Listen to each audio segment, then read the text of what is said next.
My own mother said it like she was asking about the weather. Since you don't have kids or a mortgage, you can cover $10,000 for Dylan's wedding, right? The same parents who still owe me $32,000 looked at me like I should be grateful for the chance. My brother laughed, flashing his new watch paid for with my loan. I didn't argue. I just smiled, slid my phone onto the table, and hit record. A minute later, the knock at the door made them jump. They had no idea who I'd invited or how fast their little system was about to collapse. Before we get into it, hit like and tell me where you're watching from Ever Been the Family's Emergency Fund. I grew up believing love meant sacrifice. When I was 16, I worked weekends at a diner off Maple Street saving tips in a cracked mason jar labeled Family Fund. My mom would pat my hand every Sunday and say, "You're such a good girl, Claire. You understand responsibility." I thought that meant love. I didn't realize it meant obedience. The habit never stopped. Birthdays, promotions, tax refunds, every extra dollar went somewhere else. Mom's credit card debt, Dad's truck payment, Dylan's business venture that turned into a trip to Cabo. They called it helping family. I called it keeping the peace. The one time I hesitated, Mom's face fell so fast I panicked. "We do it for you," she said softly. That was her favorite lie. On paper, we looked perfect. A neat house in the suburbs, Sunday dinners, framed graduation photos, hung in matching silver frames. But under that polish, every meal was a transaction. The dining table wasn't for sharing, it was for negotiations. Dad had a way of clearing his throat before any request. I used to tense up at the sound. Mom would pour wine first, pretending it was casual. Dylan, the golden child, would arrive late, toss his keys on the counter, and grin like he was doing us a favor by showing up. He'd talk about his next investment, about Hawaii, about his fiancée's designer gown, while I quietly passed the mashed potatoes. There were times I caught my reflection in the silverware and barely recognized myself. Tired eyes, polite smile, the dependable daughter who never said no. The one who kept receipts in labeled envelopes but never dared to use them. Because in this family, bringing up money meant betrayal.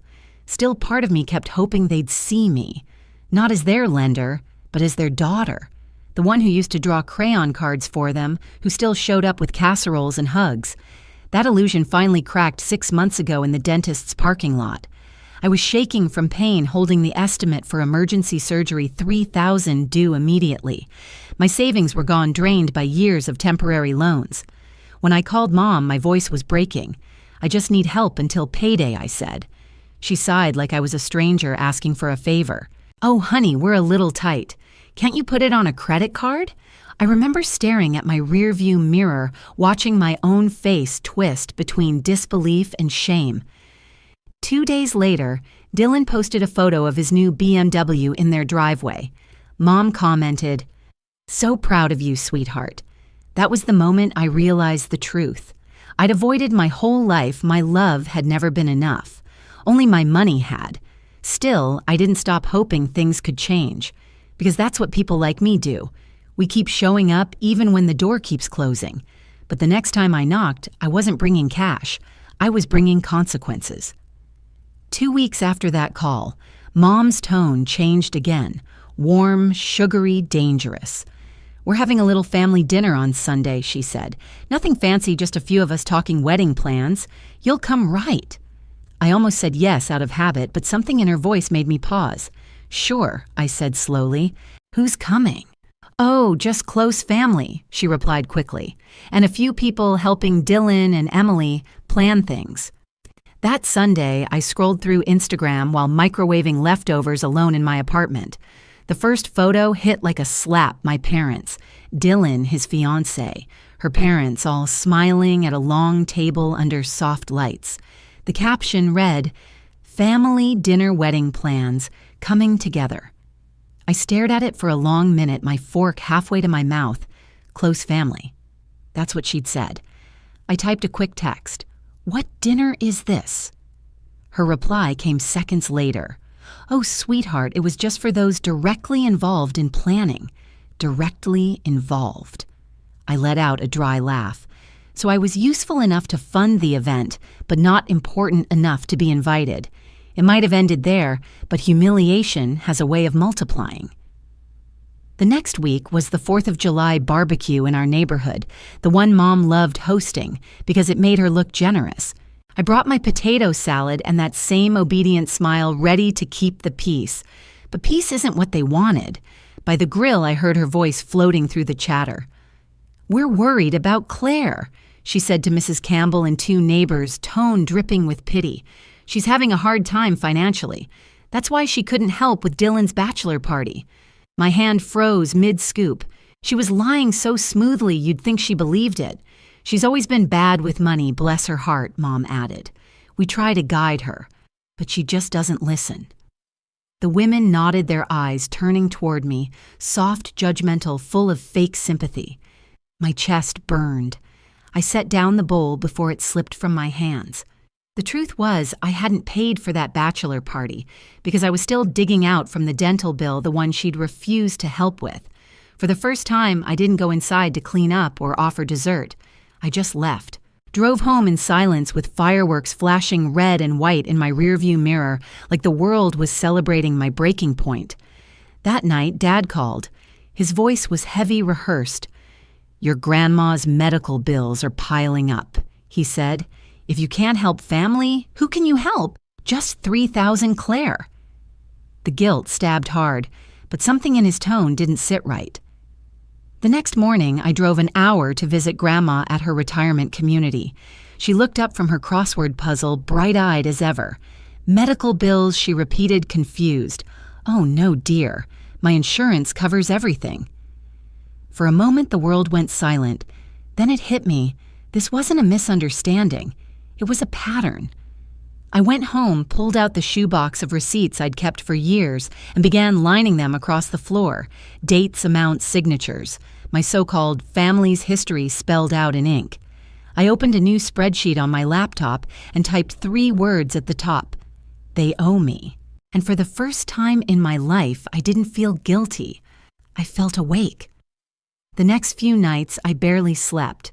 The apartment was quiet except for the hum of my laptop fan and the shuffle of papers. Receipts, transfer screenshots, text messages, every thank you that had come with a hidden knife. I arranged them chronologically, watching a pattern form like a stain spreading across fabric. 11 years of giving 11 years of being used. By Friday, I had a binder thick enough to rival a case file. Maybe that's why I called Sophie. We'd been friends in college before life drifted us apart. She'd gone into law, and I'd gone into teaching 2 different kinds of caretaking. When she answered, her voice was sharp as ever. "Claire." "It's been ages. I think I'm in trouble," I said quietly. "Financial trouble," she asked. "Family trouble," I corrected. I told her everything, the loans, the manipulation, the fake medical bills. By the time I finished, my throat ached. Sophie was silent for a long time before saying, "What they're doing isn't just unethical. It's abuse." The word hit like a slap. Abuse. I'd spent years thinking of myself as too sensitive, too dramatic. "Is there anything I can do?" I asked. Her tone shifted. "Oh, there's a lot you can do, but first we document everything legally." Over the next week, Sophie helped me file affidavits, organize bank statements, and record new phone calls. Every time Mom or Dad reached out, I let it ring 3 times before answering and hit record. Each conversation sounded the same guilt pressure the word family wielded like a weapon. Then came the text that turned everything from insult to war. From Mom, great news. "We've put you down for $8,000 toward Dylan's honeymoon. The travel agent needs it by Friday. We know teaching doesn't pay much, but family sacrifices for family." I stared at it, feeling the heat rise behind my eyes. I showed it to Sophie the next day in her office. She shook her head slowly. "They're escalating. They think they still own you." She typed something fast on her computer. "Let's check your credit," she murmured. A few clicks later, she froze. "Claire?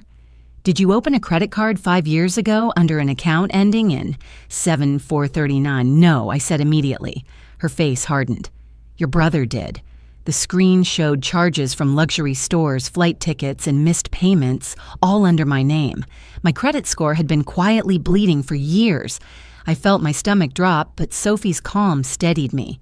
"This is identity theft," she said, "and I promise you we can prove it." For the first time, I wasn't scared. I was angry, clean, sharp anger, the kind that clears the fog. That night, Dad called again. "We need to talk about your attitude," he said, his voice hard. "Sunday dinner. Be there." When I hung up, I didn't hesitate. I forwarded the message to Sophie. Her reply came seconds later. "Perfect. Let's make it a family meeting they'll never forget." Sunday came dressed like any other, quiet afternoon sunlight spilling through my blinds, the smell of detergent from the laundry next door, but inside me, everything was still. No fear, no guilt, just resolve. Sophie pulled up in front of my apartment right on time. She wore a charcoal blazer and carried the black briefcase that had terrified more people than any weapon could. "You ready?" she asked. I nodded. Been ready for 11 years. The drive to my parents' house felt shorter than it ever had, maybe because every mile peeled away another layer of obedience. By the time we turned into their familiar cul-de-sac, I wasn't the same daughter who used to sit quietly through their lectures. I was the woman they'd built and broken, and now the woman coming to collect. Mom's house looked perfect as always. White porch swing, fresh hydrangeas, the smell of cinnamon potpourri floating through the open window. The same setting for every emotional ambush. I could almost hear her voice echoing, "Smile, Claire. Family sees everything." We stepped onto the porch. I didn't knock. Inside, they were waiting like judges behind a long, invisible bench. Mom perched on her armchair, hands clasped in saintly patience.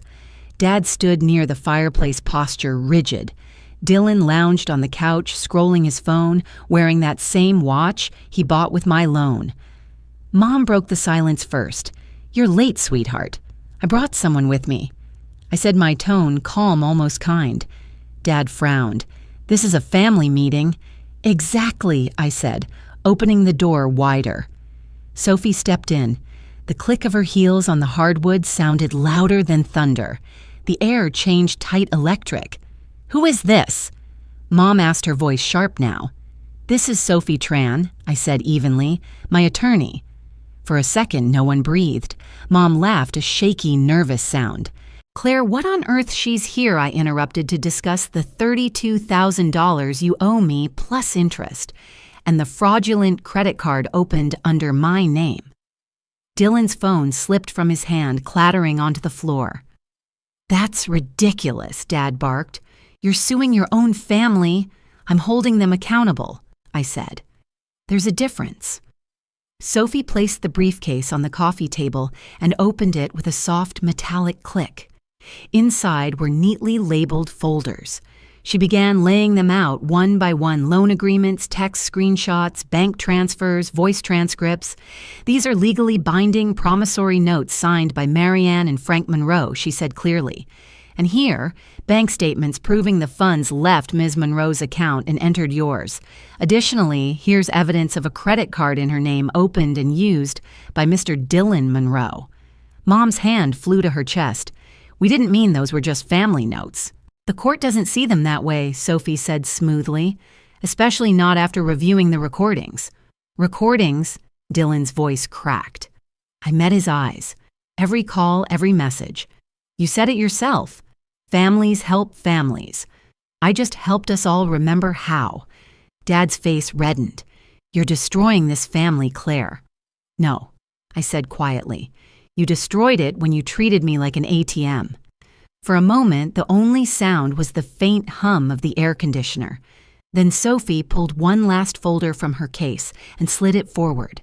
"As of this morning, a court order has frozen your joint accounts pending investigation." Dad's mouth opened, then closed again. Mom let out a strangled sob. "You froze our accounts. We can't even pay for Dylan's wedding now." Sophie's tone stayed professional. "Financial abuse is a crime, Mrs. Monroe. Consider this an opportunity to reflect on priorities." Dylan shot up, pacing. "This is insane. You think you can ruin our lives because of some old paperwork. You did that yourself," I said. "You used my name to open credit. That's fraud." His voice rose. "It was a mistake," I stood up. "No, Dylan. A mistake is forgetting a birthday card. This was theft, and you knew exactly what you were doing."